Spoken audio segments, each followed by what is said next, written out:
Okay, testing 1, 2, 3. Do we have audio in the Jitsi?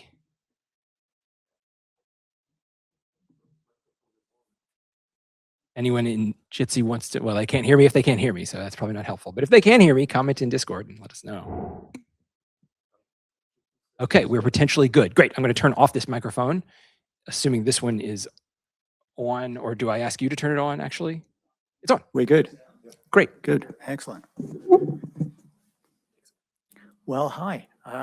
So this is the first time I've given a talk. I'm a retired CTO, and so I have a big company. So I was used to giving lots of talks at little things and big things, but I've been retired for a bit. It's the first time I've actually done a presentation in a long time. So I'm going to talk about a library I put together, a great, not yet published, but very close to it. Again, that's close to it. Called Dyncall, dynamic call. Somebody can hear. Hello there. Can you hear me? So this is a library to allow scripting languages to dynamically invoke arbitrary functions, and it'll become much clearer what that means. There's kind of a second half to this talk whereby I started out basically not really knowing what AI was all about, and my descent down this rabbit hole. I think you might just go, of course, we all know that that's what AI is like, but it was an interesting discovery for me, given that I'm at one hand, a real computer geek and have been since the age of 15, which was a long time ago. But I've evolved with computing since 1975. Plus, I've been an executive in a large software company as well. So I have kind of two views of it. One is the technical view, and the other one is what's going to happen in the software industry as a whole. And I don't know if any of those are interesting to you, but I'm certainly will spend 5 minutes discussing that. And sometimes that gets to be a very exciting conversation. Sometimes everyone goes, yeah, we all know that. So I'm just going to introduce me. It's funny now that, what's his name? The Dilbert guy has kind of, he's not cool anymore. I'm sure that people now who don't even recognize the little icon I use there, that's my icon, my avatar, and Stack Overflow and GitHub and so on, although I'm not bald. So I'm the retired CTO of a large enterprise software company specializing in security. And I am really a 50-year vet. This is a picture of the computer system, not that actual one, but it looked identical to that. Mine was in England, this is in America. Of the computer system I started out on in 1976. And in fact, I posted, you see the tiny URL link there, that I did a Medium article about it, talking about how was it that a system that is about the same, you know those little single chip ESP32 things with the built-in Wi-Fi? That's got the same amount of oomph as that machine has there, and yet that machine could run a whole company. And it's interesting to look at the software architecture of how it achieved that, how the hardware trade-offs were made and so on. So anyway, the link to that article is there. And of course, I will talk to you for hours on end about that system, because that's where I really cut my teeth. Said here I am PM 100 on all those different places. And usually I do have the PHB pointy head boss icon. So I've done a lot of Rust. Once I retired, I started doing a lot of Rust just because. I actually presented when this user group was completely online in 2020 about this PDP-11 emulator. It was the first project I did. I thought, enough of the hello worlds and, little things. Let's write a PDP-11 emulator. Does a big project. Trying to get it to boot up RTS11 and is tricky, because you've got to get the emulation of the disk drives timed just right, otherwise it doesn't boot. I got the cassette operating system working, because they're less demanding. I did a debugger for, there's a 6502 C compiler called CC65. I don't know if you know that one. That's nothing to do with Rust, but I wrote a debugger for that. In fact, I did a Medium article about that, talking about, it was my first experience of calling C functions to drive the core emulator, but the UI was all written in Rust. Another C compiler, Nora Sandler's excellent book, which I might talk about later on, a C compiler written in Rust from scratch.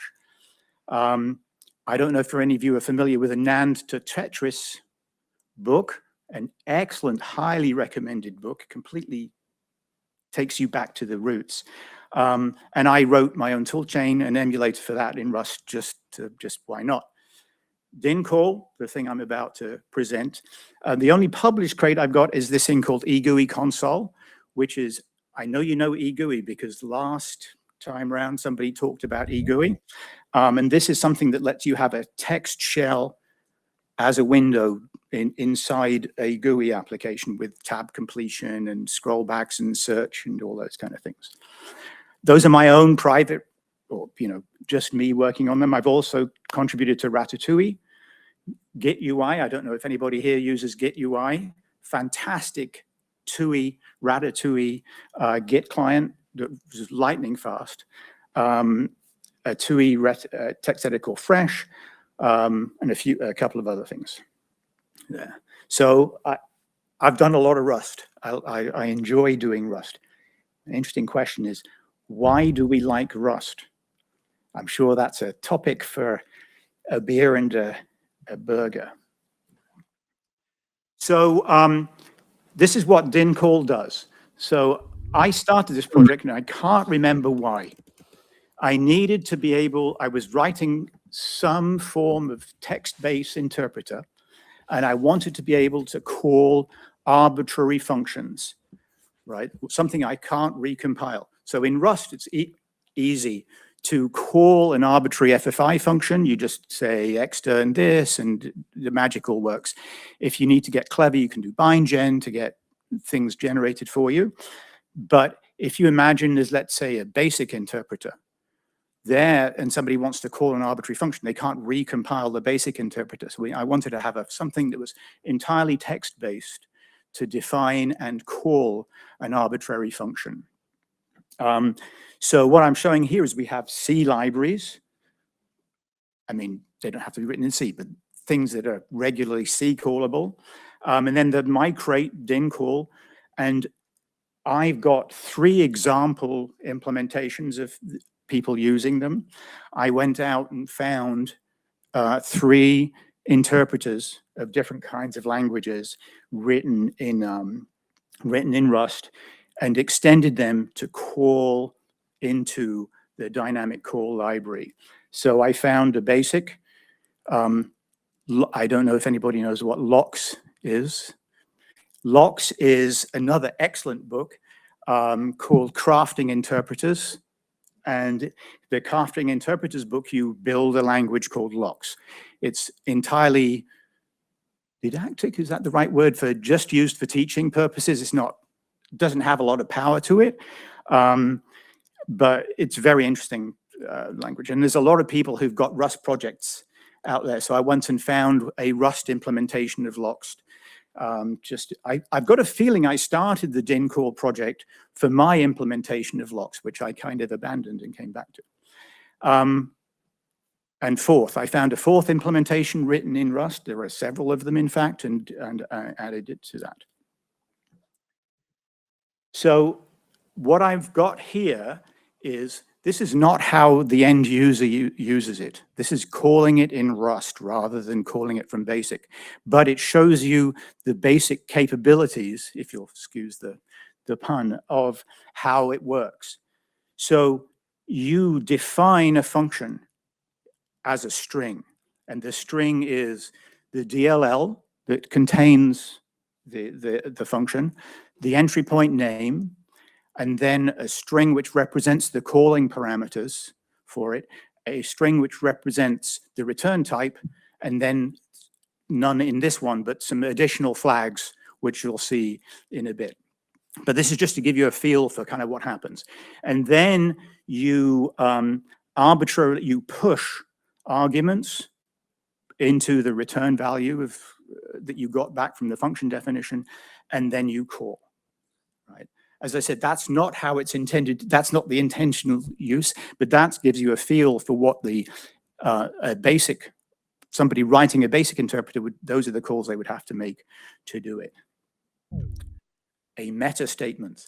If people want to stop and ask questions and everything, I'm not one of those, please wait till the end, just fire away. I have a rude question on that previous slide. Yes. Does that C-stir need to be null terminated? Yes, it does. And each adapter, so the library knows the rules. So a lot of the code in that dynamic call library is marshalling the types backwards and forwards and understanding that a C string is not the same as a Rust string, and things which return pointers to strings in some arbitrary memory place inside the C needs to actually be copied into a Rust string and maybe truncated and maybe not. And how does it know what length things have got to be when it's reading? And a lot more will become clear when you see it in it. There's also work that the implementer needs to do. So if you're a basic caller, I'm using basic as the example because that's the most mature implementation. Typically inside, think of JavaScript. JavaScript only has floating point numbers, but a lot of things you want to call support short and long integers and all sorts of different things. So the person using Dyncall, the language implementer, needs to at least be aware that I'm only using F64 types, and when it calls, you can ask me to translate it, or you can be slightly fancy if you need special translation yourself. So in the definition format, support pretty much all the types you would expect. If you see, we've got special types for output strings as opposed to input strings, again, because we've got different marshalling. Structs are supported. So if you say a type is open curly brace and then a list of types close curly brace, then that will be marshaled as a type of struct at runtime and unmarshaled back to you. Again, different language implementers need to understand, what does it mean to say I support a struct? You know, if I'm in JavaScript, sidebar, I was wondering if I should go and find a Rust implementation of JavaScript and add the ability to arbitrarily call functions dynamically. But my thought about that was, those are going to be really complicated things, JavaScript engines. So I didn't look. So the most sophisticated one I've looked at is this basic implementation. So each language, they have to map somehow to structs. And it's kind of interesting to see how you do it. And within a struct, you can have a struct and you can have pointers to structs. And if you put a star, have I said that? Yes, star type says it's a pointer to something rather than the actual value itself. So I know there are some function signatures that I don't support yet, but it's pretty complete. There's a few extra things, the flags at the end there. There was an optional set of flags at the end. So fix args, ironically, this is if you've got a var args call. So you need to tell me, and when I call the plumbing underneath me, how many fixed arguments there are and how many variable arguments. So for example, you know, for a printf, you got one fixed. For printf, it's two, the string itself, the format string, and then the variable numbers afterwards. So if you use printf, you say fix args equals 1. And not only does that now tells me it's a var arg, because I have to marshal things differently, plus how many of them are fixed.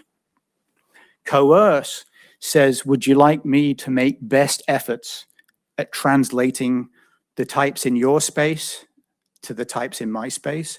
I'm still not sure if that should be exposed there or whether the language implementer themselves should do that. And then finally, if you're calling C runtime things, you want erno, right? Because erno is this, I'm sure we all, again, I'm assuming everybody is a C programmer. Okay, if you're not C programmers, excellent. You don't worry about it. You don't let people shame you about that. It's but C, when things go wrong in C, when you make a function call like fopen to open a file, if the file doesn't open for some reason, there's no sophisticated error reporting. What you get is that didn't work, and a global variable is set saying what the actual error was.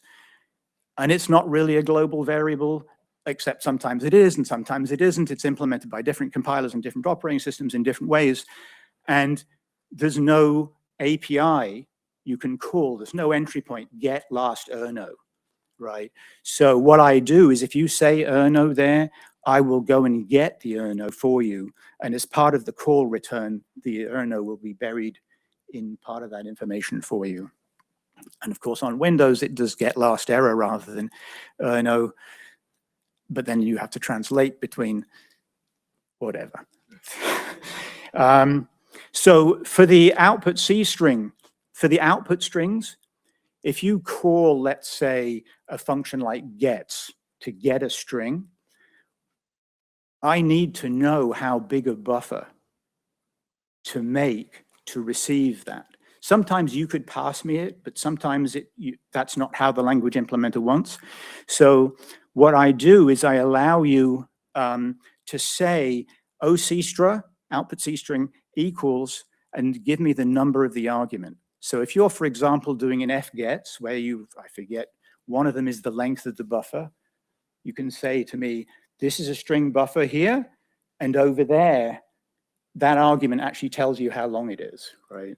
For other ones, if it's a fixed size, you can just say equals 52, and I'll reserve 52. The structure of how it works. I've stolen bits.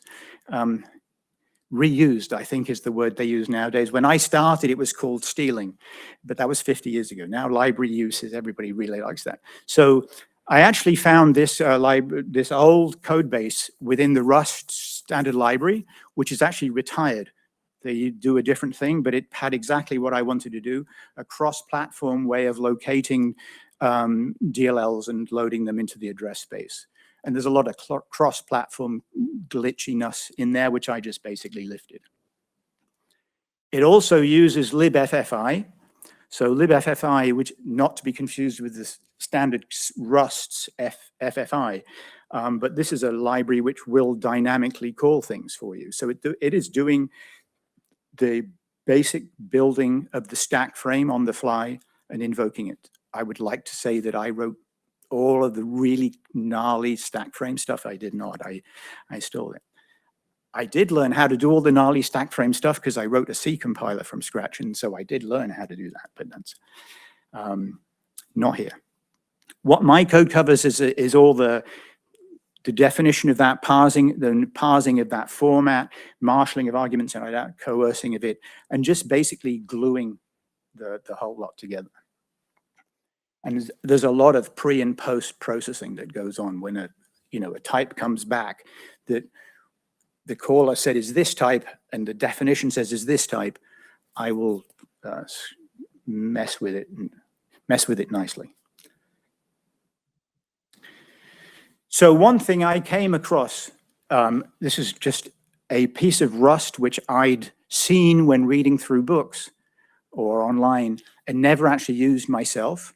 So I just wanted to just say, this is an interesting piece of Rust. And I actually, again, posted a Medium article on it. And what the talk about Rust is it doesn't support function overloads. For whatever reason, it doesn't support function overloads. Primarily said because it's too hard for the type inferrer to work out exactly what you mean. It introduces too much ambiguity. But in my case, I wanted to be able to call the same method over and over again, just with different argument types. I mean, obviously, I could have gone push arg int, push arg short, put or whatever.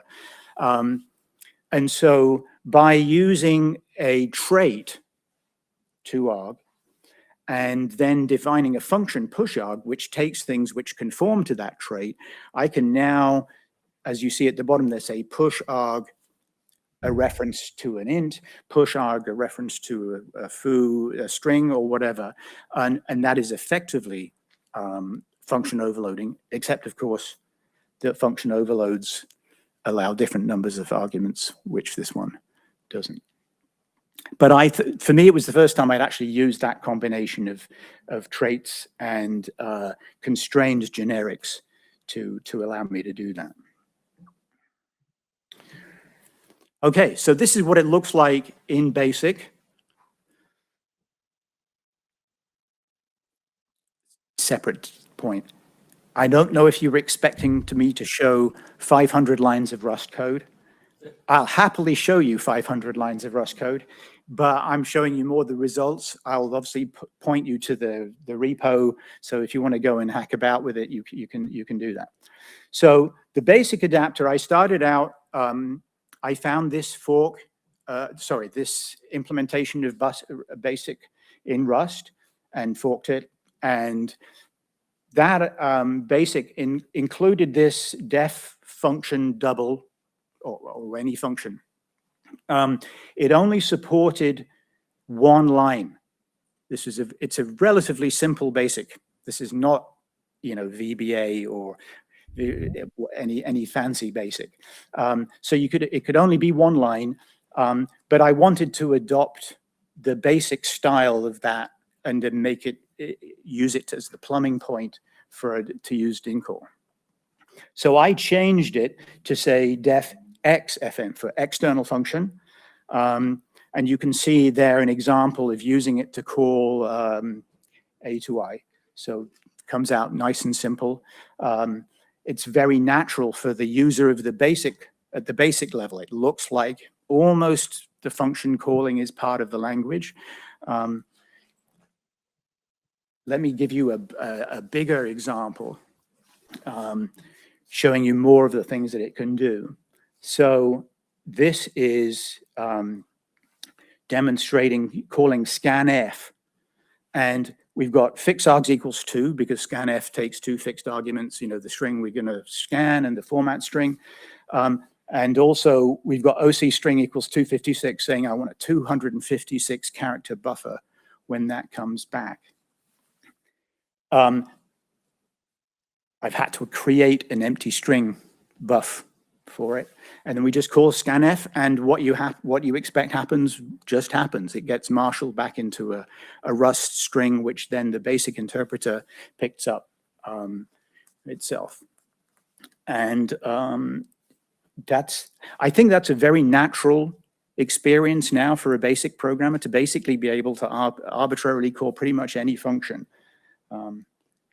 So I talked about 2 other implementations. Sorry, I've got this feeling I'm going to be going in and out of audibility here. So there's a fourth. I don't know if there are any fourth fans here. Let's see, not a lot. Let's see, but the fourth fans know that there exists other worlds of languages that are not simply like Algol and C, things like that, where you have to turn your brain completely inside out to use them.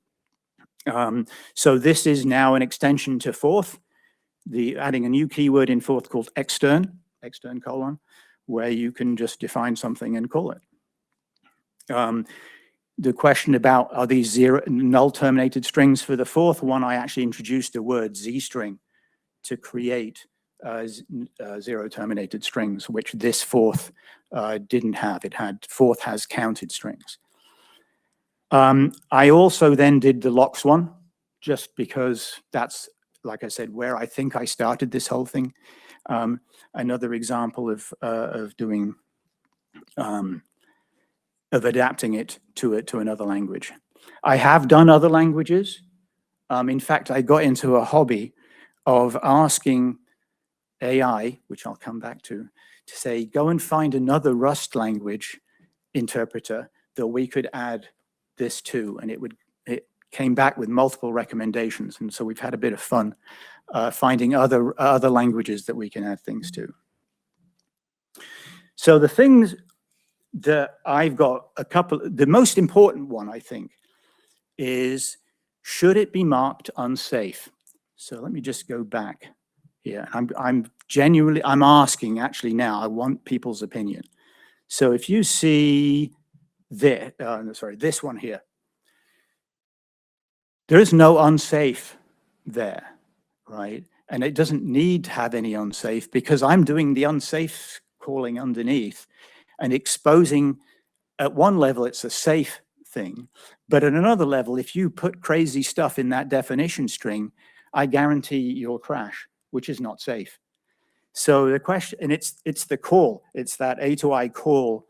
We'll ignore the fact that unwrap, the unconditional unwrap that's a different thing, right? Obviously, you shouldn't just do unwrap there, but the call itself, I'm actually thinking that that should be marked unsafe because you can crash doing that. Although at the same time, I would have thought it's blindingly obvious to anybody using this that if you put garbage in that string, it's going to crash, right? So do people think it should be marked that call should be marked unsafe? Okay. I would actually propose a different one, that defining it should be unsafe. Because something needs to be unsafe, because if you can crash the program by passing something mistakenly, there needs to be an unsafe. But I don't think you want the A to I call to be unsafe. You want everyone to be able to call that once they've made an A to I function handle. So that should arguably be safe, because the person who can get it wrong is up at the define function. And if they promise that they did that right, then what they give out to other people, the other people don't need to worry about anymore. The trouble is that string doesn't do anything meaty that it would invoke unsafeness until the call. So unsafety is a proof obligation question. So basically you can pass in the proof obligation up at the beginning and use that proof obligation later when it comes time to actually make the call to A2I. But the proof obligation can come from someone earlier, as long as there's nothing else that anyone in between can have done to break what you've been doing. Okay. But you don't mean that I should actually go and verify that that API actually exists at the time of that? Oh, if you could verify it, then it wouldn't need to be unsafe. Right. Right. Well, I could, yes. But if it's, yeah, okay. The point about it is that if you put that string in wrong, somewhere along the way, something's not going to work, and it's going to not work spectacularly. Smoke will come out of I/O ports. It's not just, it's going to panic. As an example, Rust recently, if you look at how it does extern declarations, it used to be that when you declared an extern as a declaration for an FFI function, that FFI function was always unsafe. But that was unsatisfying to a lot of people, because a lot of the time you're calling something that you think of as being safe. Now, it's C, so most of the functions are unsafe anyway, but there are occasionally C functions that are legitimately safe. So one thing that you can do in Rust now is you can write, if you say unsafe extern, that's the person writing the extern block saying, I promise that the way these functions work, that all these signatures are correct, and that I got the match of what arguments get passed into the FFI functions right, so that's not going to blow up. And then you can write safe fun inside the block. Yes. So now I'm going to lie slightly here to make the analogy better. We can talk later if you want the full details on this, but in some sense, the extern block itself wasn't the thing that did anything wrong. It's still the call to that FFI function that did it, that was the mistake. But the proof obligation is on the person who wrote the signature, to get the signature right. So I would apply the same logic here. Okay. Yeah, I saw that change for the function level safe versus safe inside going on. Thank you.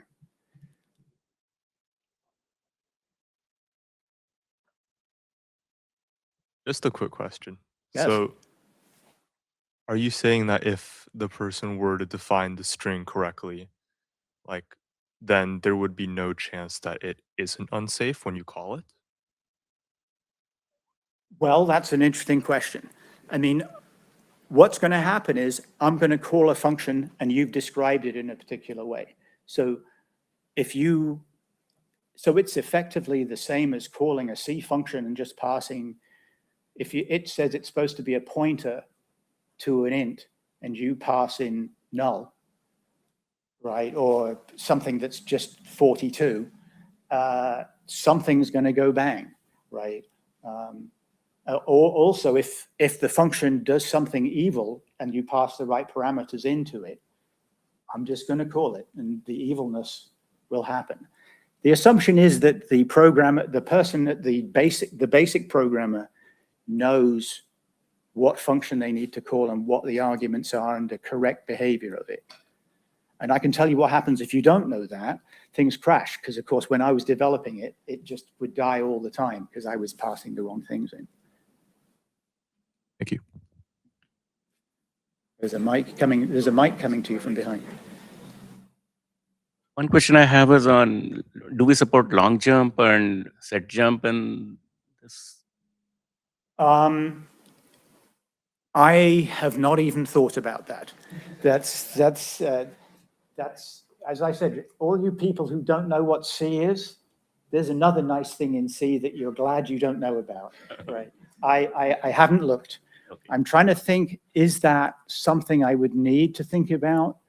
Do typically long jumps happen within a C code stream rather than at an API entry point? You know, normally if I call fopen and something goes wrong, it won't actually try and long jump into me, but I'm sure you're about to tell me of 14 APIs that you know that will.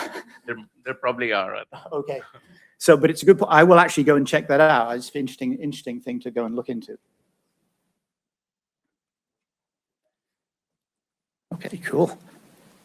I think Scott had a good point with burden of proof on the API definition, but if the functions you're calling are going to be unsafe and you can cause UB with bad parameters, even if the signature matches, shouldn't then every function call still be unsafe too? Yes? Okay. Okay.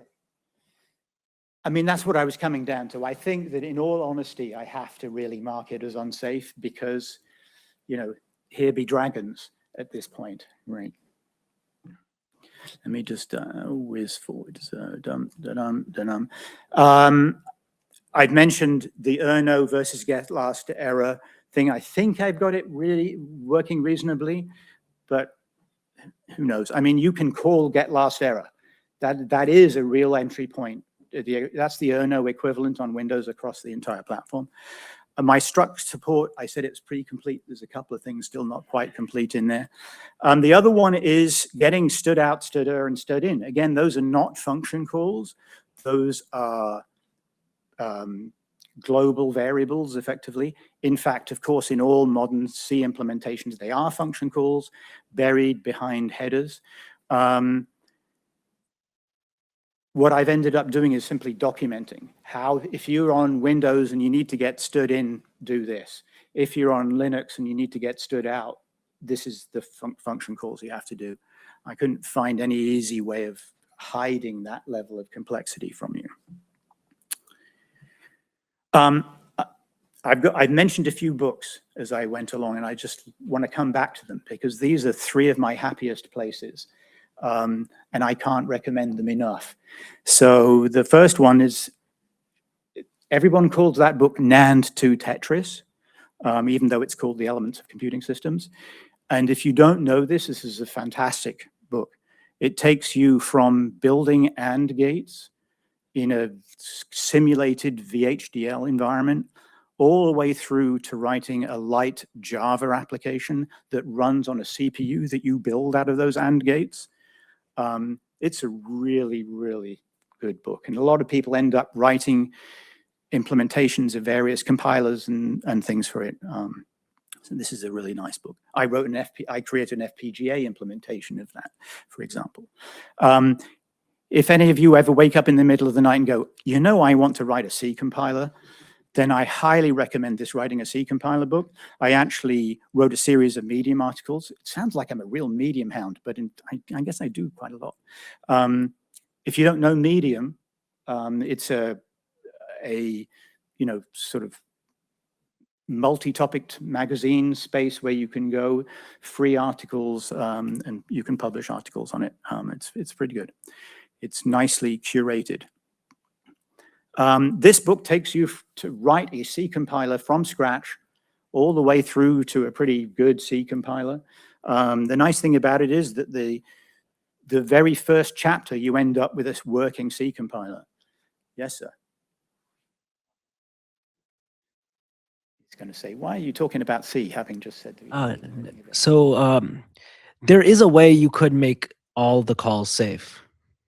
Aha, Yeah. okay, I knew that would be a hot topic. Yeah. There is a way. Okay. You compile your C code with FilC.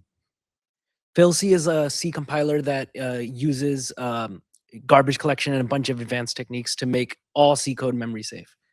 Right, but you said I had to recompile the C. Yeah, that is Right. the Yeah, but cost. most of the time here, I'm calling system DLLs. Oh, So okay, that, yeah. I'm calling, Then in that case, the no. C runtime or SDL or Win Media, those kind of things. Oh, I see. Okay. SQLite.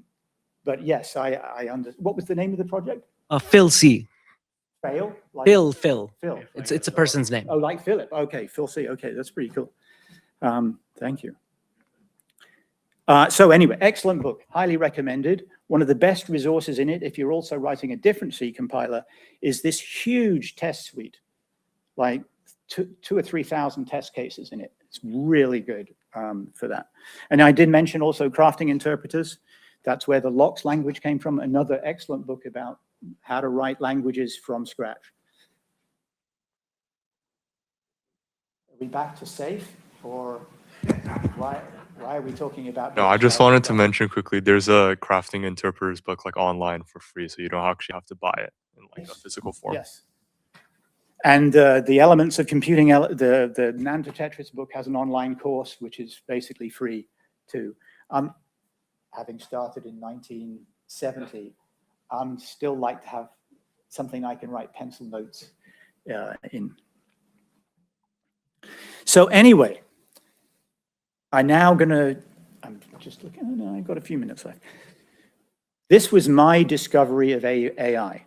I'd used it a little bit, and I thought, people have been telling me about it. I keep in touch with a lot of the people, my ex-lieutenants when I was the CTO, so I know the senior architects there. And I've chatted about this with them. And they said, oh, you should try this out. And so eventually, when I created that XFN support in BASIC, you remember I started with FN and extended to XFN. That FN only took one argument. And I thought, okay, it's trivial to go and just extend it. And I thought, no, I will try out AI. I use GitHub Copilot in a very simple inside VS Code as a tab completer. I'd never really tried anything very much. That suddenly GitHub Copilot CLI came out, which is very similar to the other command line AI tools. So I typed in that sentence there, said, please, will you add support for multiple arguments to the XFN in BASIC? And this was a very large eye-opener for me. And as I said, I then disappeared down this rabbit hole because, first of all, that's what it did. And the thing to remember is that this isn't something that's published out on the internet anywhere. It was just only lived on my laptop. It's not something that had been scraped by the LLMs before, because my Dyncall just exists on here. And it extended it and then wrote an example to do that. Let me just see if I this example here, where it's the bottom one, where it's using strcmp. Once it had added multiple argument support in BASIC, this is in LOX, but it's the same thing.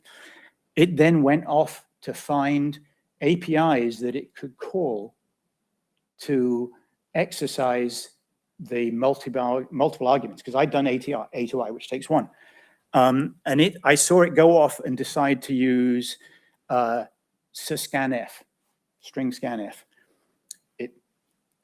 I don't know if other AI LLMs do this, but the one I use, you can see its inner monologue rolling by as it's doing things, and I could see it going, yeah, I'm going to use scanf. And suddenly it realized that at the moment when we were doing this, we didn't support output string arguments. We only supported input string arguments in it. So it's kind of walked itself up to the edge of using scanf and said, no, I can't do this. And walked its way back again and said, I'll use strucump instead.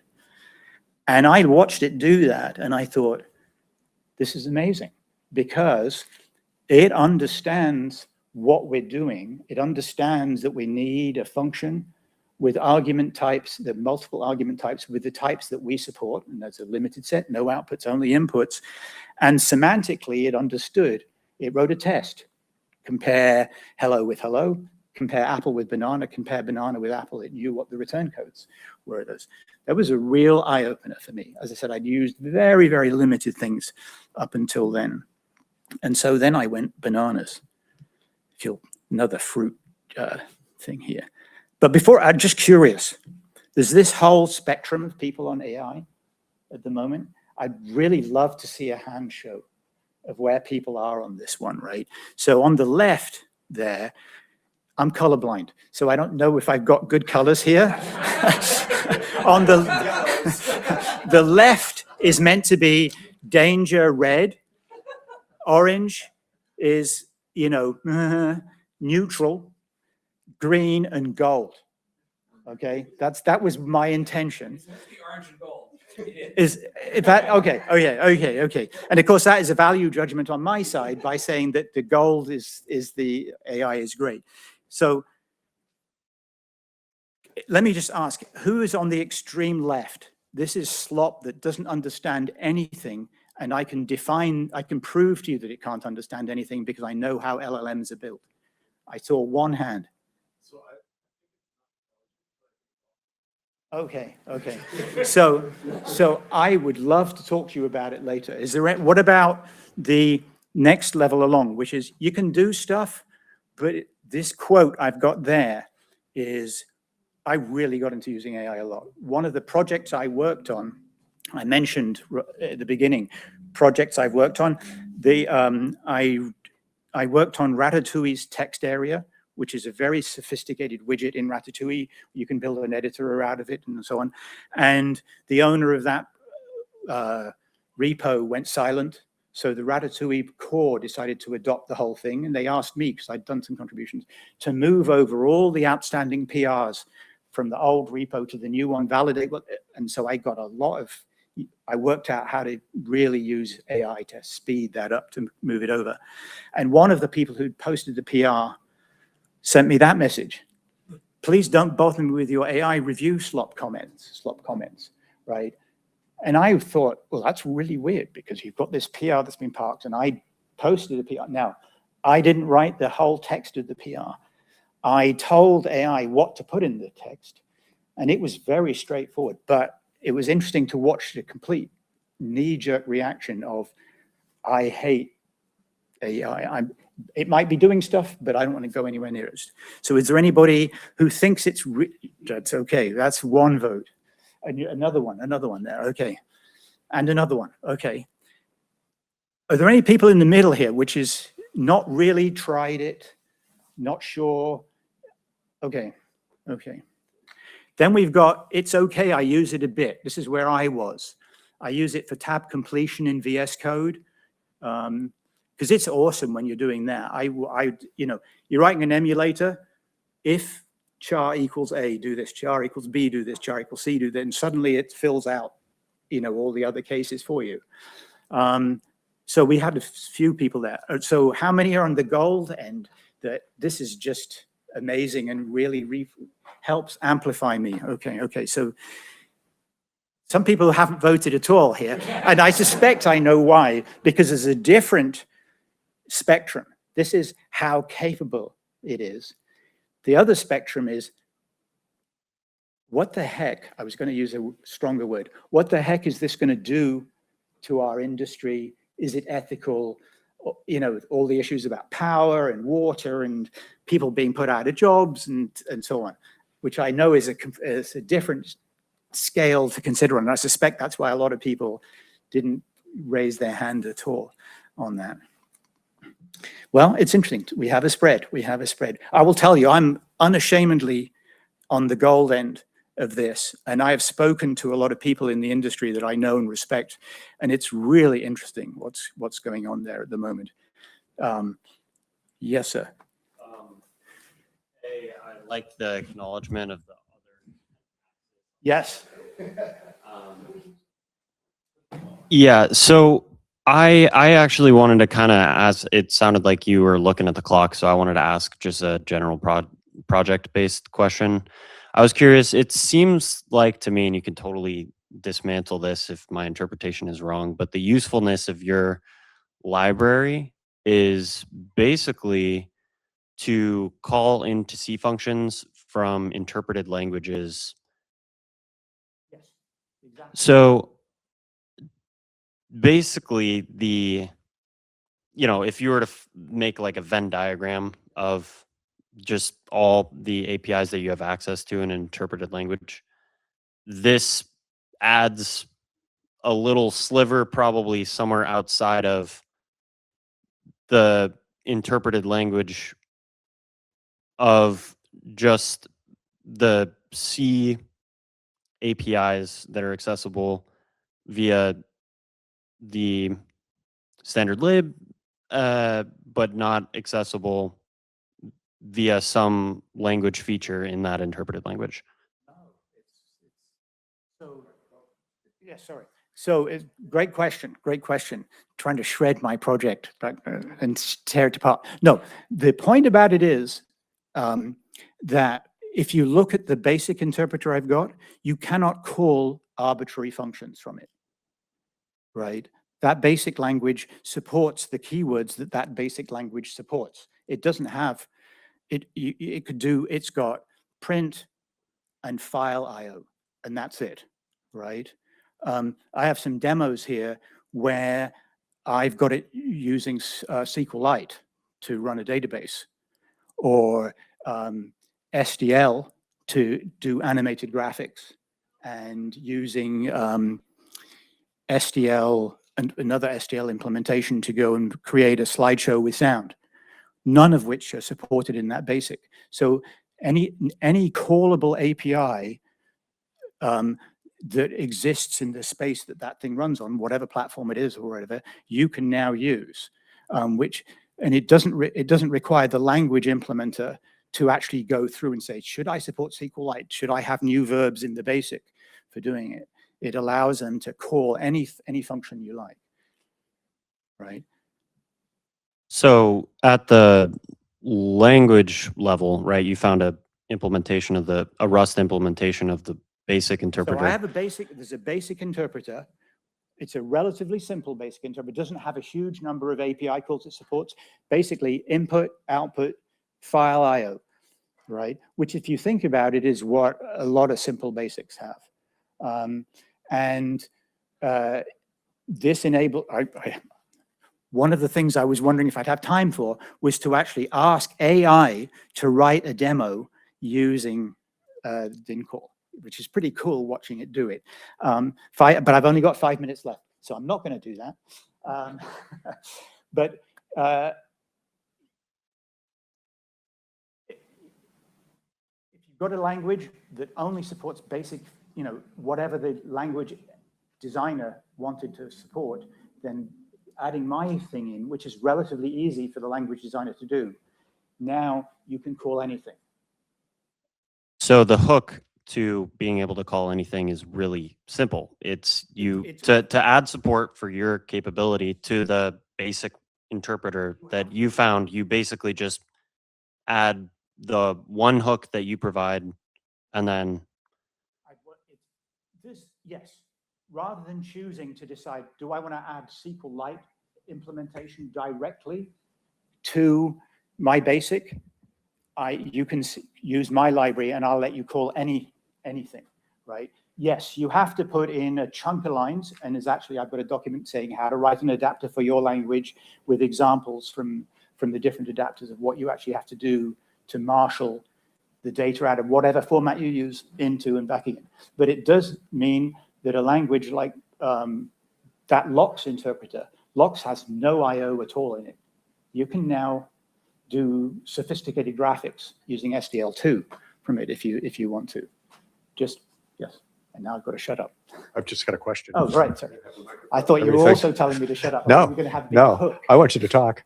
Do you have ambitions to get this into interpreters that people are using? Yes, I've looked at a couple. I found a couple. There's one called Dion, which is an embedded interpreter. I found like 3 or 4. And I've used them, first of all, as a way of trying to refine my layer. I want to try and reduce the amount of work that the language implementer, this gentleman was referring to here, the amount of work you as a language implementer have to do. I'm trying to get it as slim as possible. So each new language, but I haven't even published it yet. It's very close to me. I'll publish it and I'll go and see if I can find other languages, more languages that people actually use rather than toy languages.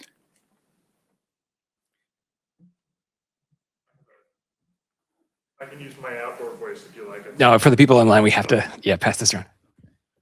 I'm still a baby with the writing Rust, but we've been with our Python and Rust stuff that we've been writing a ton of test-driven development Yes. and domain-driven design. And so now we have repositories of data that get tested on before it is released, of data that we wanted to process and data that it should always fail. And if any of the stuff that should fail, I tell it to basically bork itself. So is this related to that with the Rust world, where like we're going to gate what can go in and gate what can go out?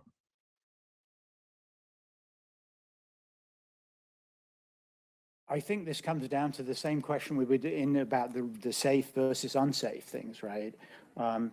And I feel I'm not good to talk about the safe versus unsafe, but there are other people who had very strong opinions about it, who might want to comment maybe later on. As I said, I feel I've done the wrong thing safety-wise. I've marked something safe that can crash yourself, which is probably a bad thing. Capital B, capital T. So I'm being asked, I'm being poked in the eye to stop. I was just wanted to show you one thing, just one thing, which is I also disappeared down a rabbit hole. Another project I worked on was to create, I'm a jazz guitar player, an ear training app for musicians.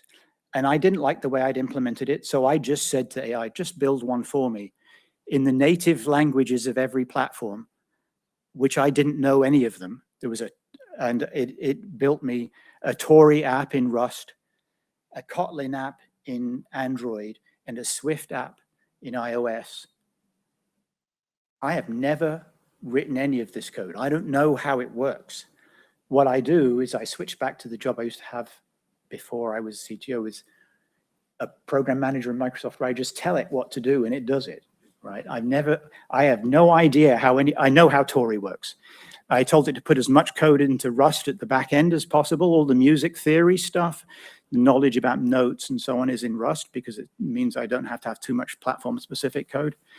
But this for me was the real eye-opener for AI things, seeing it do that. If you want to join up and use my ear training application, if you're also jazz musicians, I'll tell you about it at Red Robin. Yes, sir. Yes, Tory is awesome. I'm wondering when we're going to see a VS Code recompiled from, not recompiled obviously, but migrated from Electron down to Tory, which is, much leaner and meaner.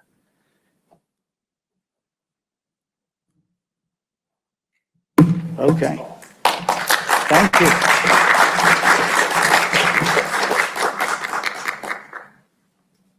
That was enough. Thank you, Mr. Paul. I have 7:03. I think we will break until 7:10, so take 7 minutes, bathroom, etc., and then we will resume with light. Recording is on.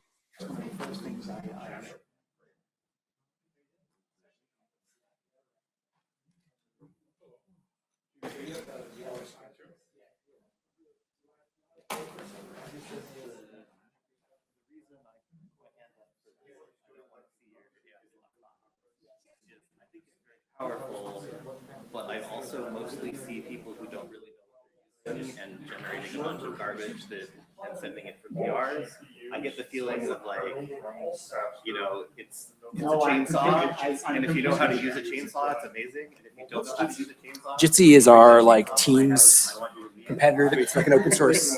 Oh, sick. I do need one, so. So your cable Is it should be this one. web browser? Yes, and there's a link in Discord. You can do them in either order. Sick.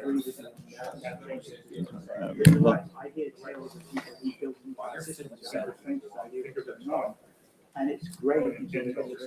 the piece for me in particular is I'm a reviewer in the restaurant for various things. And we get a lot of people who are like, I made this one line change. Here's 14 paragraphs of AI generated law.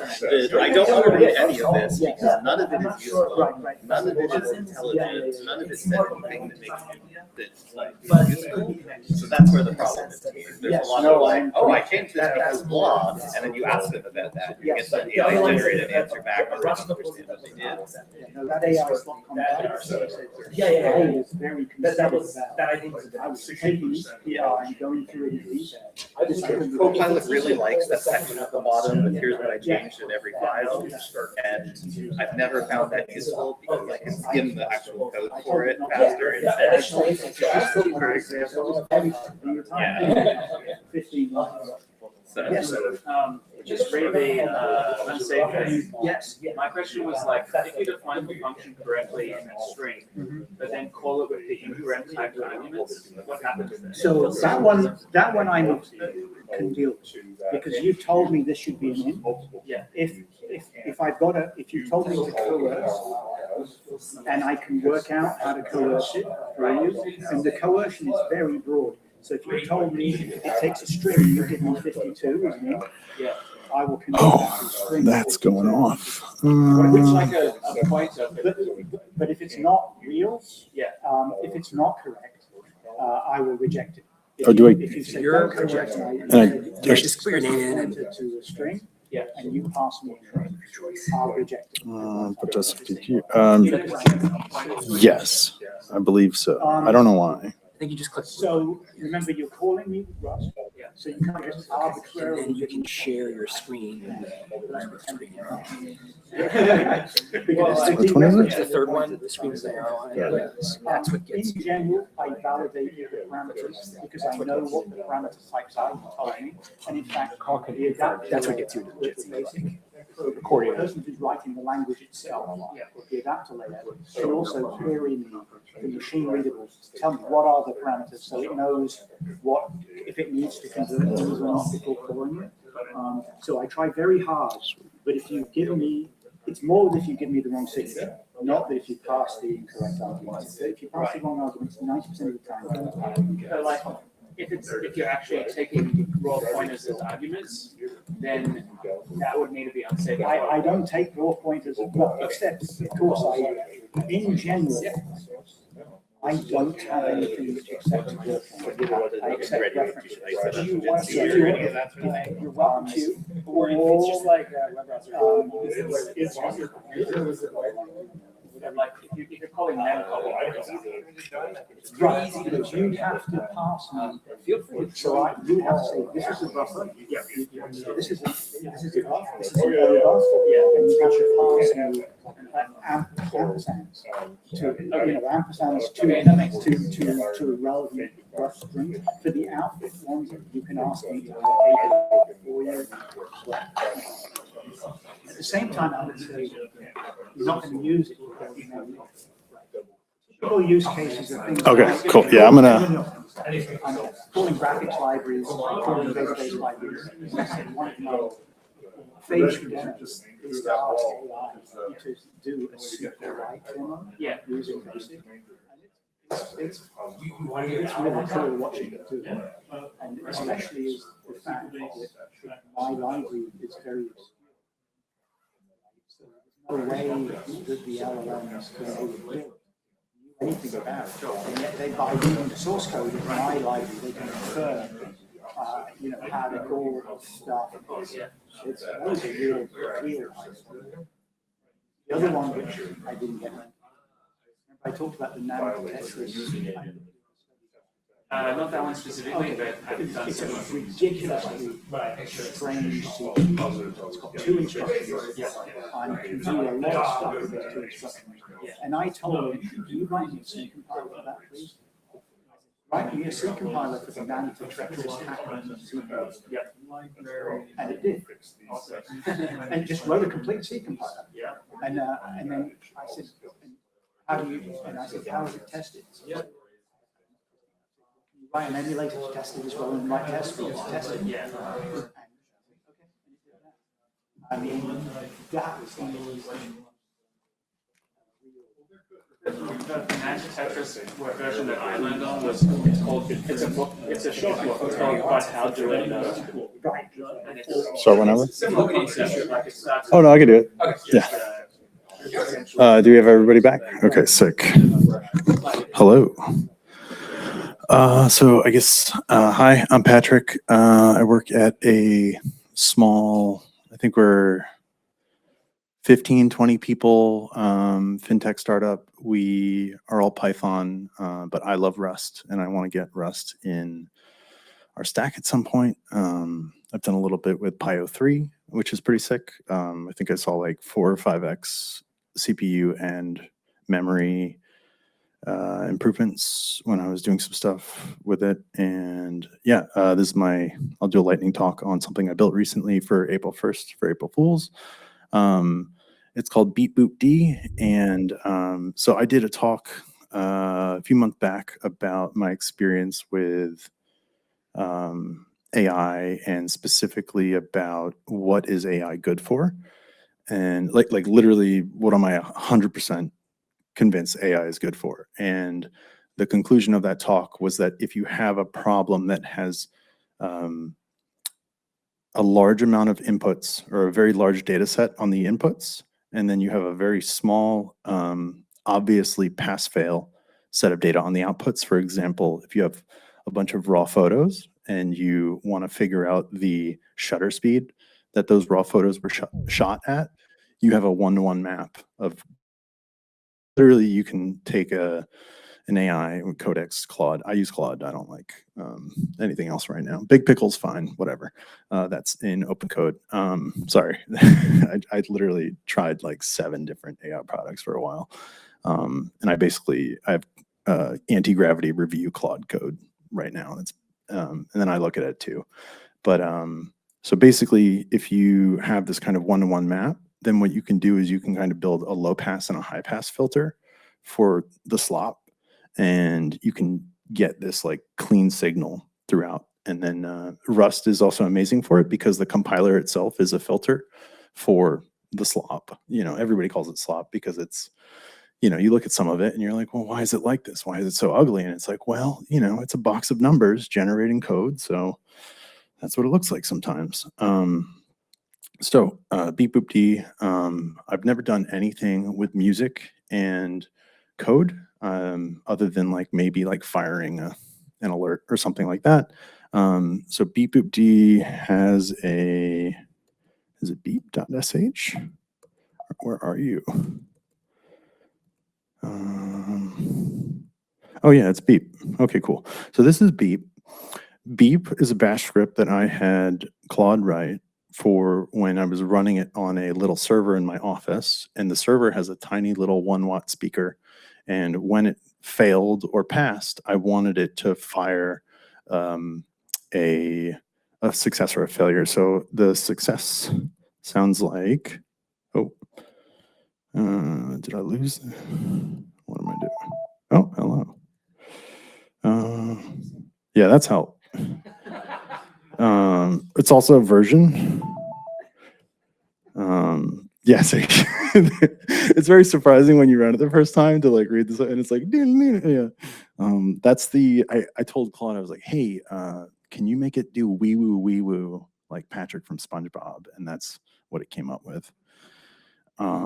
So beep boop D beep failure. And then the opposite, of course, is success. And so those literally my office for probably a month or two straight. It was like, and like Carla and I, my wife and I were like around the house making dinner and stuff. And then it's going, I was trying out Ralph Loop for a while, and Ralph Loop would like fail or succeed. And I'd hear it and I thought, oh, Ralph is doing well. And like, so, but so for April 1st, I was like, well, let's give this back to open source. GPL2 is Linus intended. If you use any other license, good for you, but Linus is my guy. So a lot of stuff that I put out is GPL2. If you steal it, I don't care, break the license, whatever. But if it's in my repo, it's GPL2. So the first thing I was like, we need a clock, right? So beep boop d clock.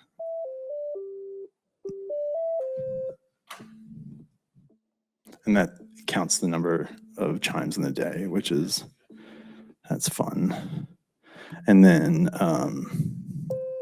oh, sorry, wait.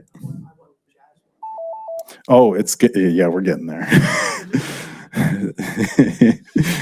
So jazz, that was like, I don't even know why I thought of jazz. I mean, I love jazz, but that was not, I was doing clock, chords, scale, and Zelda. Those are like the ones that I was like really proud of. And then I threw in jazz at the end because that's improv, right?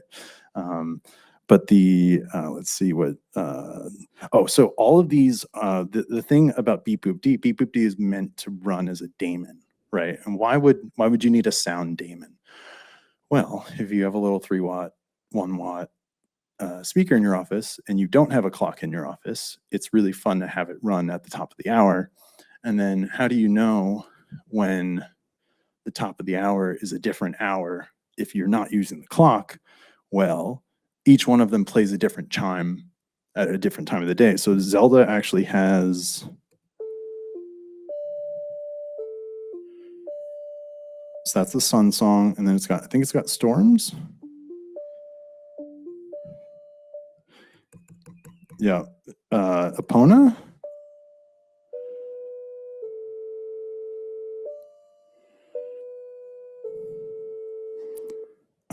And then there's a couple more. I don't know if it has an age. Oh, it does. Cool. It's got Lullaby, Epona, Saria, Sun, Time, Storms, Minuet. This is like, I spent so many hours as a kid playing Zelda, so that was lovely. And another fun one. Let's just do jazz, right? Like, why wouldn't we do jazz? So if you don't know that, that's the lick. That's the name of it, is the lick. You know the lick.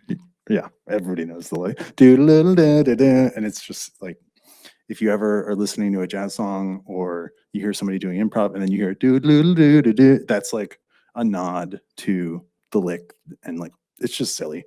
It's like a meme in jazz. So yeah, so the interesting thing about the lick plays at a different key every hour. So all of these have, so beep is success and failure, depending if it's an odd hour or an even hour, it's failure or success. And I feel bad because the odd hours are failure, but I think that should be switched because, you get called odd. We need to change the interpretation of what being odd is. So yeah, that's beep boop d. And what I will say is that even when you're vibe coding and doing stuff with Claude or whatever, what tends to happen is you hit one little edge case, and the edge case I hit was that for about 45 minutes to an hour and a half, there was a clip. And if anybody, I think somebody did a talk last time on signal processing. Signal processing, the first time you ever do audio, like I assume this is just true, but like when you start to do audio and then you're like, oh, just play an A and then play a B. If you have a gap between the A and the B, or you're not like, there are different levels and the levels change too quickly, the speaker pops and it's like, and you literally hear it between every note. And so like I started using, because I love Rust and this is all pure Rust. You can also do beep boop d. You can install it with Cargo.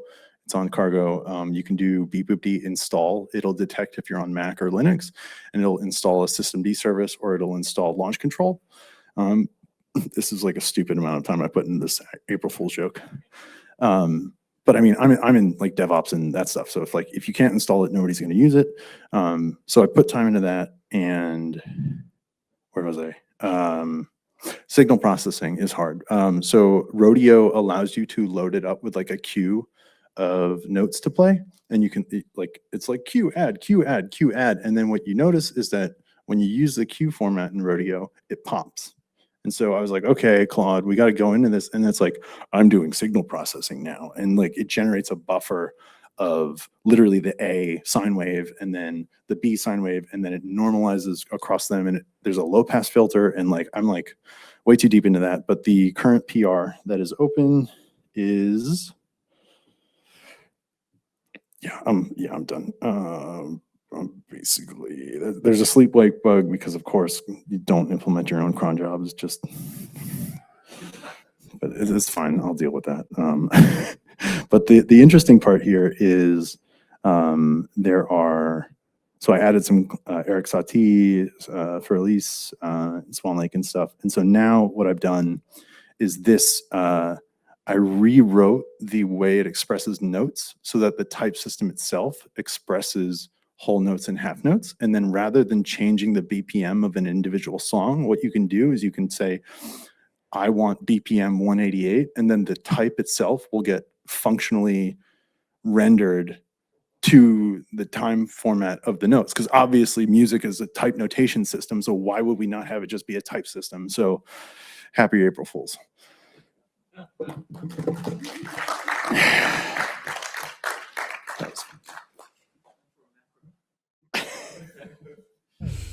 Sweet.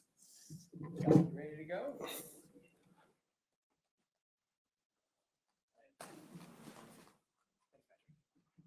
Let's see if we can jack you into the matrix.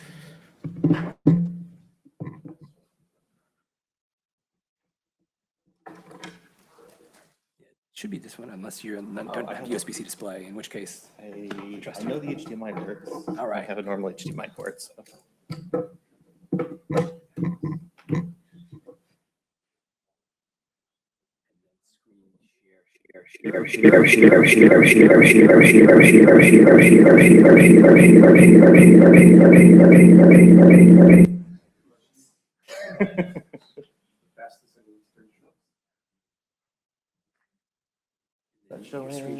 Yes.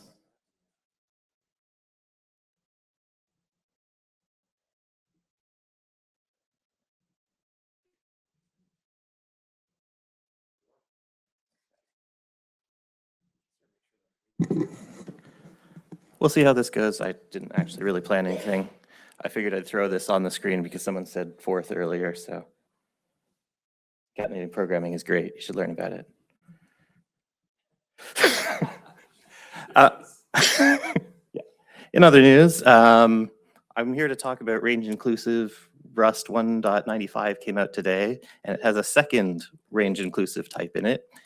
And if you saw that and said, isn't there already a range inclusive type? The answer is yes, there is. So I figured I'd give a little spiel on why there's a second one now and why anyone would want a second one. So here's a little tiny bit of Rust code. It's not very exciting, but imagine I'm making a data structure of some kind, and I like using range types so that people know that my end is inclusive, and I don't have to name the field, have a start and an end inclusive field in my type and all that sort of thing. So this looks reasonable to me. What do you think happens if I build this?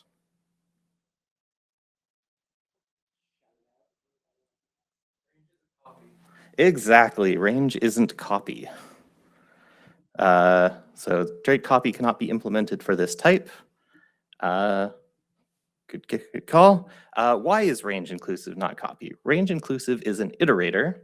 And if you poke around with various iterators, you'll find out that iterators are generally not made copy, because in a couple of edge cases, particularly around for loops, that can make them do unsurprising things that you might not have expected, where you might think that one of your iterators is changing, and then it doesn't actually change because what you did is you changed a copy of it, which of course you couldn't see because copy is implicit. So, okay. For now, we'll take the copy out. That actually compiles now, so that's good. I stuck a little function down here. And So before I run that, what do you think that's going to return?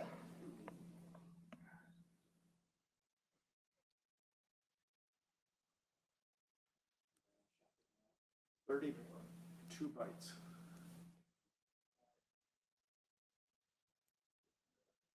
Any more guesses?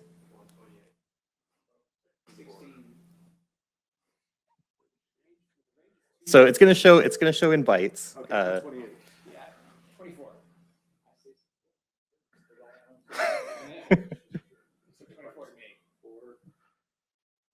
32, yeah, 32. Build is the wrong button. 16. Oh, it's 30. It's U32s. Nice. It's U32s. But there's 4 of them. Yeah, so why are there 4 of them? 3 of them are obvious because we need the start, the end, and we need the foo, which is another 4 bytes. The problem is range inclusive is weird, and it's actually an enum under the hood.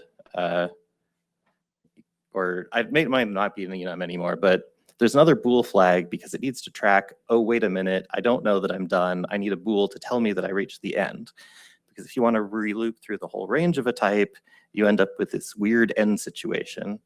And there's various things we've tried to do that. It was like, I think 7 years ago, we tried just having it change to 1 to 0 after it finished, but then that LLVM got really confused and the performance got even worse.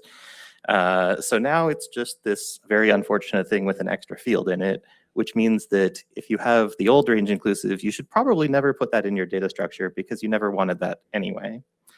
The other problem with range inclusive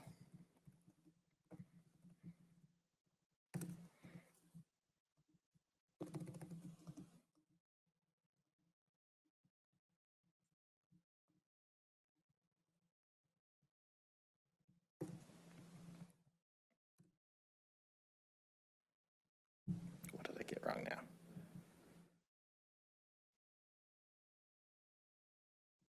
Oh, I forgot to type the equal sign. Good job.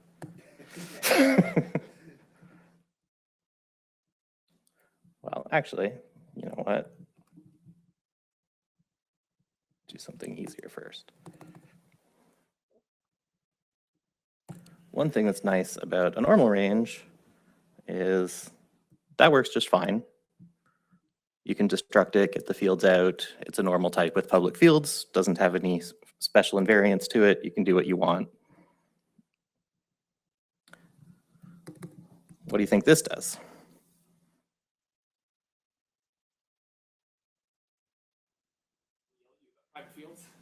It yells at you about private fields because range inclusive doesn't have any public fields. It just has functions named start and end that you can call and get references to them, which is really a lot less fun. So what's the difference with all this? We change to the new range. They've actually renamed the field. Well, we haven't changed dot equals yet, but I promise it will work at some point. Probably in the 2027 edition.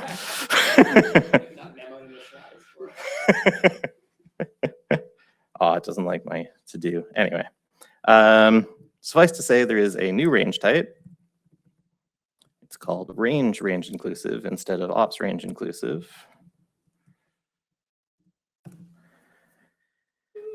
And if we put that back, hey, we can actually have it be copy now.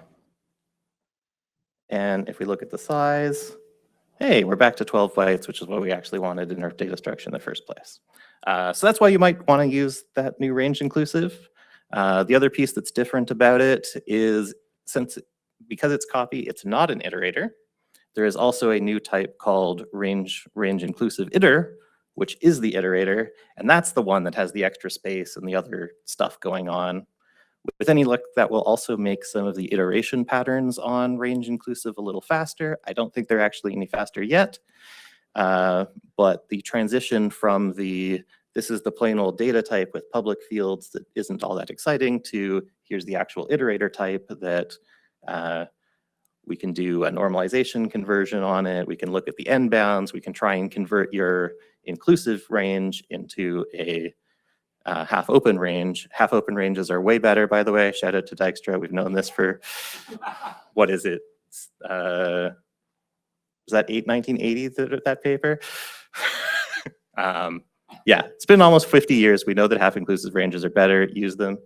But we'll be able to go, and if you do a for loop over a range inclusive, just try and turn it into a range instead, so that it'll be a half open range that works better. That's it. Any questions? Any questions for Scott?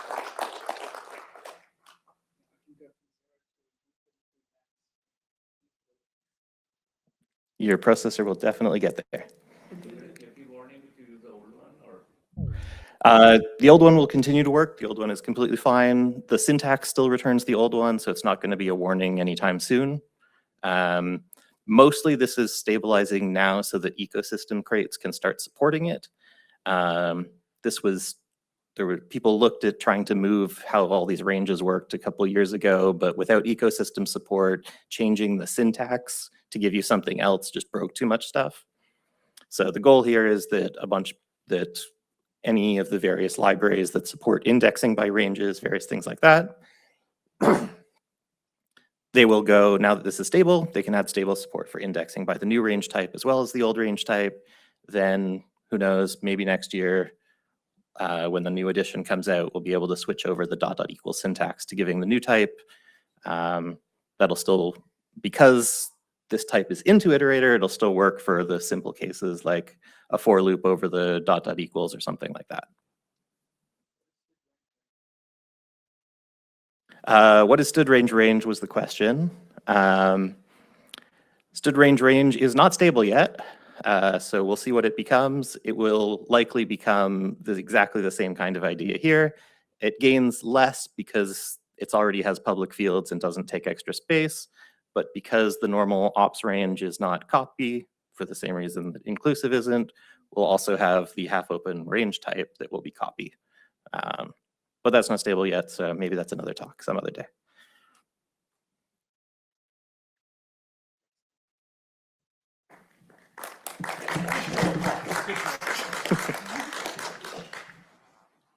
Did my Jitsi crash? Who knows? Find the RFC rates.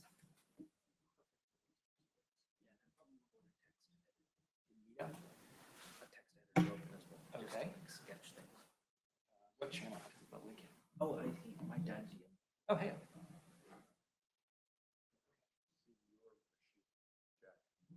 I need to get in all the things.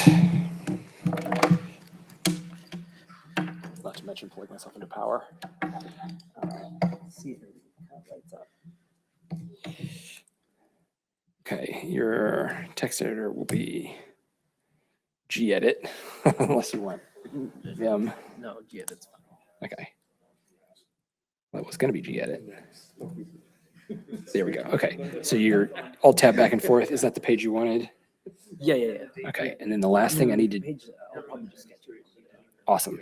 But I just wanted to have it open so people could look up. And I will try to. Where's the Jitsi? Is this video call was interrupted? I'm gonna try to screen share so that it goes into the thing. Sorry for the delay. If they need to edit a file, they'll just use bash and go, what have they got that can use to edit files?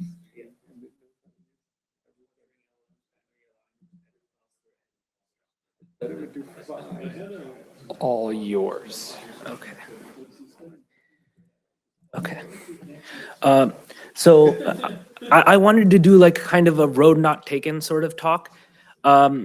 There were some interesting proposals that before 1.0 that were explored but never were accepted. One of the problems that really annoys me in programming languages is integer overflow. This proposal here tries to address integer overflow in a unique way that I've never seen anywhere else ever. The typical strategies for addressing integer overflow is wrapping and panicking on overflow, depending on how strict you are about safety and how much you care about performance.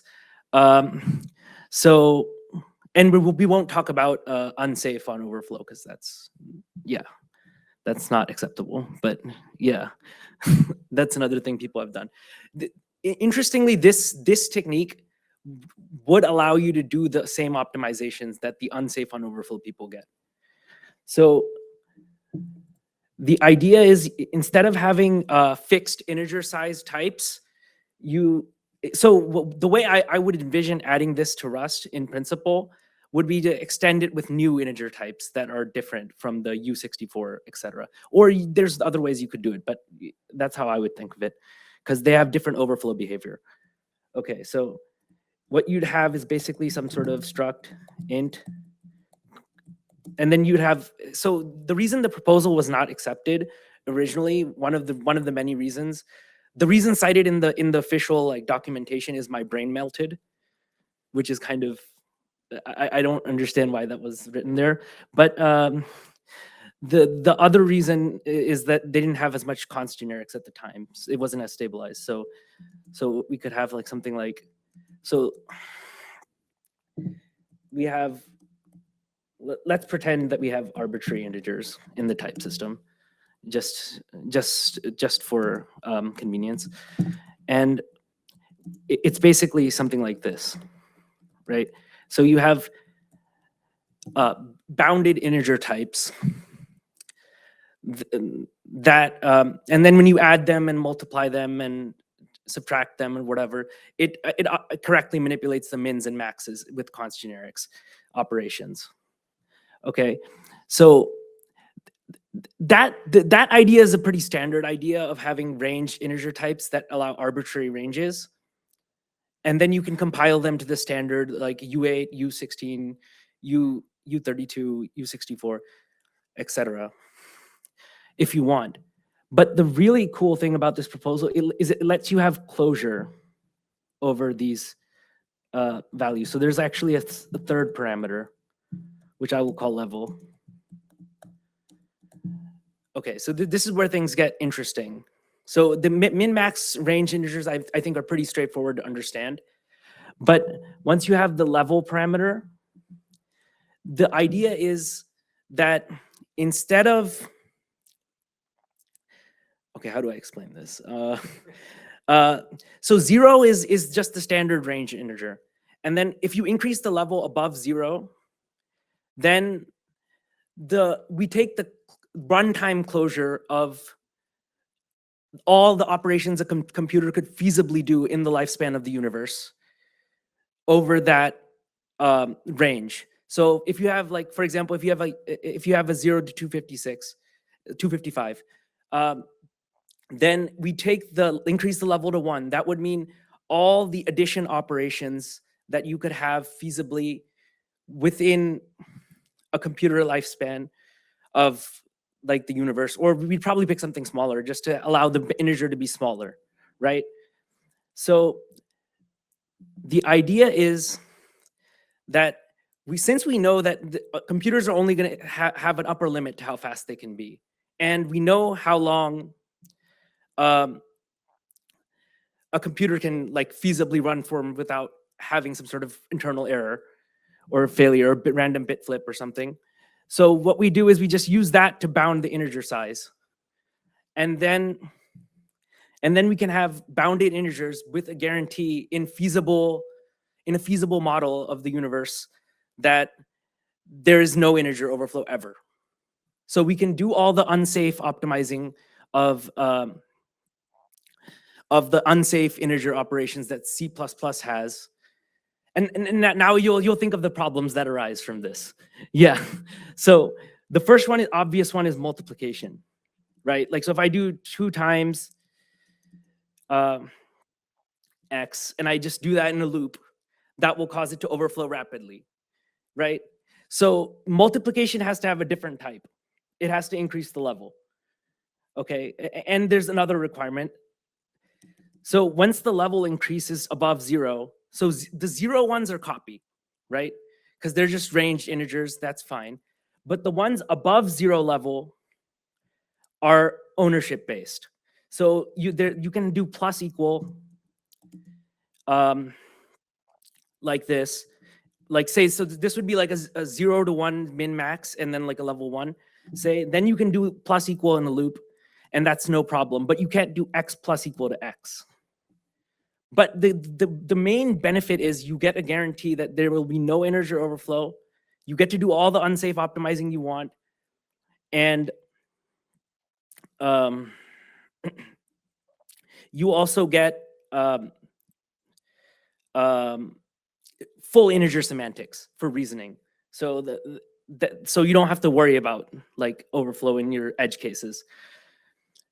But just to be clear, what I mean by ownership is that you'd have something like this, right? That if the level is 0, the type is clone and copy, but above 0, it is not clone and copy. And not clone, not clone, exactly. It has to be not clone. It has to be not clone. Yeah, because if you do x is x plus equal to x, and you do that repeatedly in the loop, then you can overflow it the same way as multiplying by twice. So these are these weird integer types that provide another alternative to the wrapping behavior. So you could have wrapping behavior integer types, and then I like to think of these as counters. Basically, you can count unboundedly as long as you are running in like a reasonable universe. Yes. What Haskell does is wrap. Yeah, which is terrible. Oh, they have an unbounded integer type as well. They have an unbounded integer type. But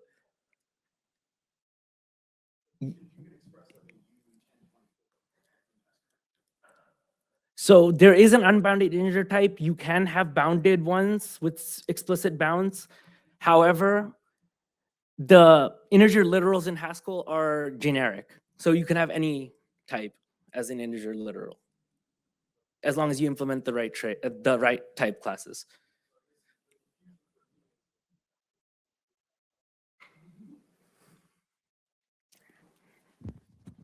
So I guess what I'm, and this is obviously, there's multiple ideas in this RFC, and this is my first time engaging with it. So I apologize if I'm asking dumb questions, which I think I am.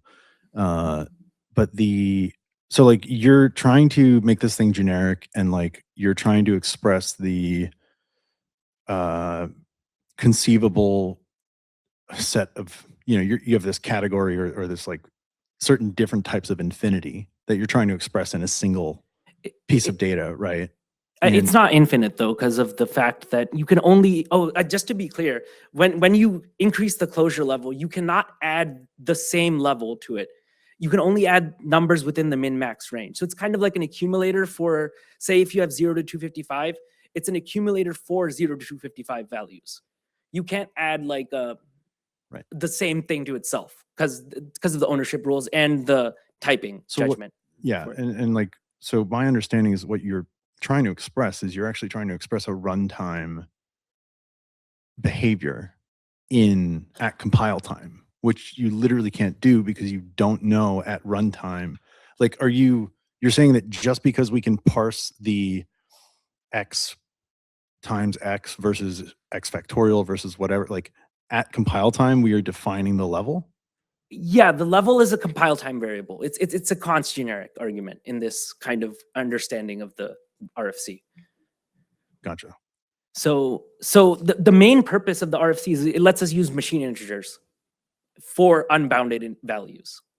That's the main benefit, right? So then we have everything in registers and stuff, so it's fast, reasonably.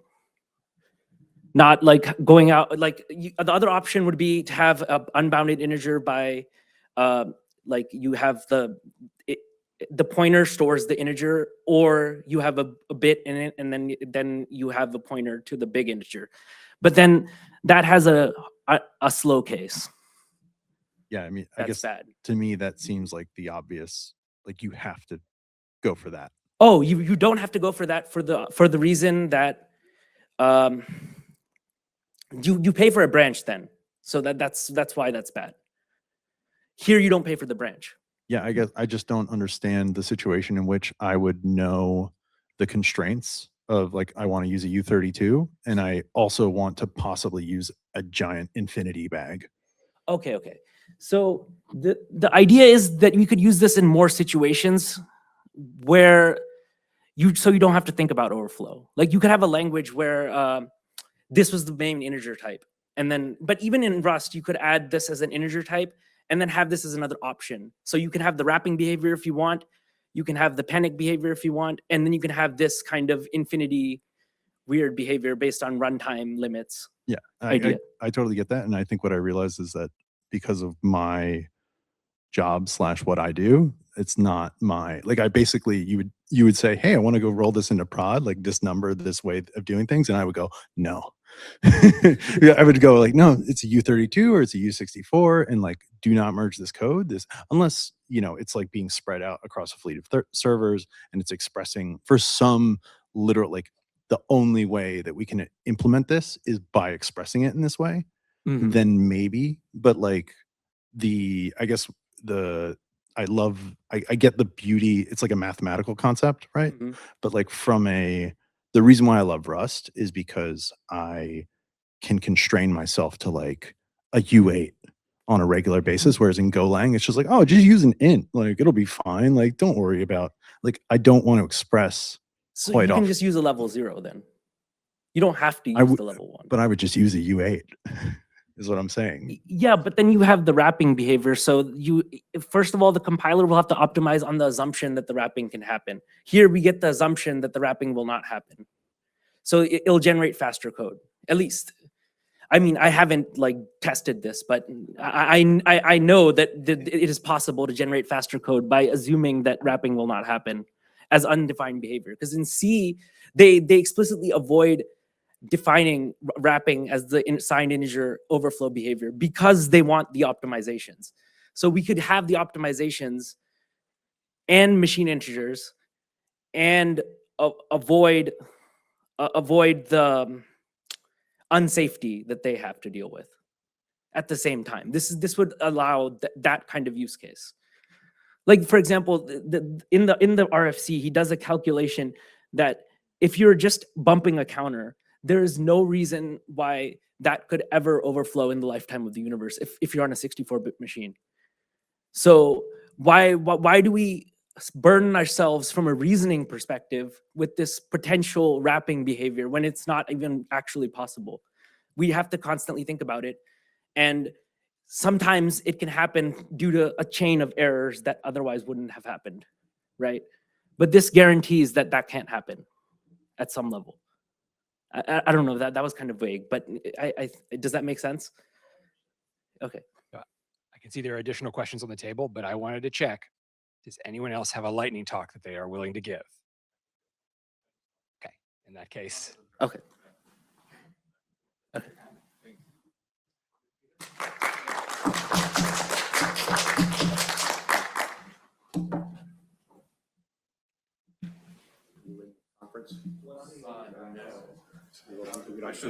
Do you have just the open? No, I should have thought ahead and done that.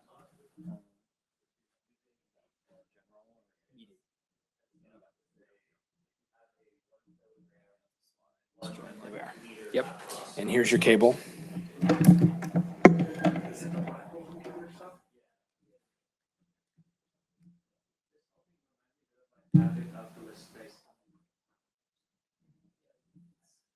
Cool. As that's loading in. Okay. That's for you. I don't know if this does video out over USB-C. Also have. Used video out on this laptop. So I assume that would work out. This is a blown out laptop. And then the last thing you'll do is make sure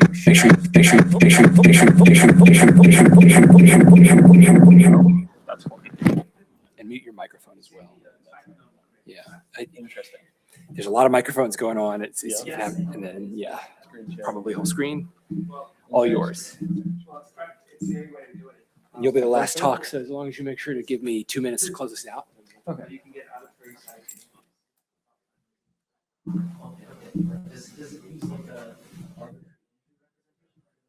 We see things well there? Okay, cool. How does this work? Okay. All right. Cool. So this isn't super interesting. This was a quick and dirty project I wrote to solve a problem. And I'm giving the shout out in case anybody finds it interesting. This is a project that pulls down licenses from your cargo lock. This is to generate a page that lists all your licenses like most apps will find. This is legally dubious because your projects will probably also have extra licenses on their README that's not expressed in their cargo lock. But I made this to be a better than nothing. It's a fairly small implementation. The use case for this was in a Discord bot. So this is in the build.rs file. There's some extra option setting up here. But the meat and potatoes is a fairly simple API where you just give it the root directory of a project and tell it to create a markdown file. This is implemented in a bot. It's not used anywhere. Here, let me do a live demo.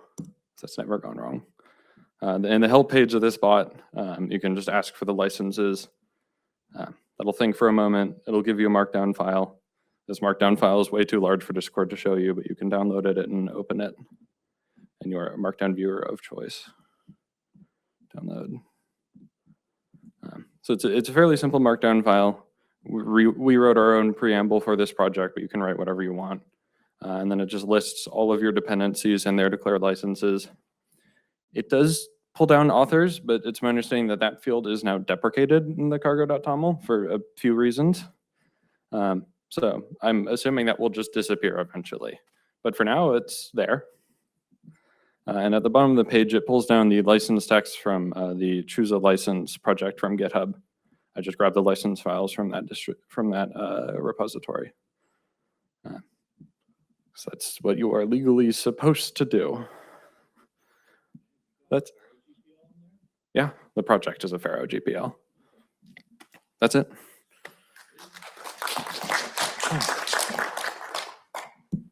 Microphone, okay. Are you familiar with cargo deny? Yes, this project uses it. Got it. Okay. Yep. Anything else? RT. What do you mean? They are actually in the file. You can see that this is a header that starts at Apache or MIT. If I scroll down, eventually, this is a very popular choice. There's the MIT section, so it'll also be popular. Okay, here's the LLVM exceptions. Here's ISC, AGPL. There's the crate this is used for. Probably the, Probably not. It would probably be the zlib license where it's just fold hash or the LLVM exception, but it's used for a few, I think. Any other questions? Thank you, Connor. Anyone else feeling stirred by the moment to speak? If not, we are close enough to the top of the hour that I will not just fill the time for the sake of filling it. They do like us to be out of this room sort of on the dot promptly. So thank you all very much for coming. I know many of us are headed to Red Robin. We will enjoy the pizza and beer and other things. And I hope I see you there. Let us know if you need rides. Thanks, y'all. Thank you, Carl, for doing all the video and audio.